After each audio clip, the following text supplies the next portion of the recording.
Have you ever thought about that moment where one decision changed everything? Flash Thompson, Peter Parker's bully, makes an uncharacteristic choice to go to a science-themed field trip where he ends up getting bit by a genetically modified spider.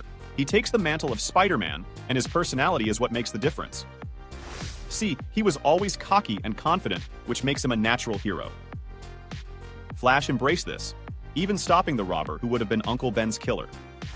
That also swayed the opinion of others. For example, J. Jonah Jameson, who sees this version of the web-slinger as a godsend. He gladly takes pictures from Peter Parker, who still takes pictures of the webhead as a way to pay the bills. We also find out that Aunt May has a rare form of blood cancer. The sole known treatment is an isotope, but the only shipment available has been hijacked by the Master Planner. But Peter is still smart. He attached a tracker to Spider-Man's suit so he can take pictures of him. But he plans on using this tracker to get Spider-Man's help with the isotope. Flash may be Spidey, but he's not living large. He lives in a trailer park, and we find out he's having trouble paying rent through a conversation with his landlord. In his trailer is Peter, who used the tracker to find him.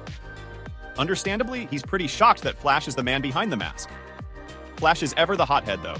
He isn't happy to see Parker because of the way he's portrayed in pictures in the Daily Bugle. He can't keep his temper, and punches Peter without taking into consideration his freaking super strength. This sends Pete flying through the trailer and causes a pretty large dent at the end of it. Flash looks over an unresponsive Peter Parker. He's not giving a pulse. Flash is in denial. He's supposed to be the good guy. The news behind him reports on the Master Planner. Flash aims to right his wrongs by recovering the isotope for Aunt May. Flash goes on a rampage, terrorizing the Master Planner's goons. With a little aggressive interrogation, he's able to find out where the Master Planner is taking refuge. As he gets to the hideout, he's surprised by Dr. Octopus, who has been acting as the Master Planner behind the scenes.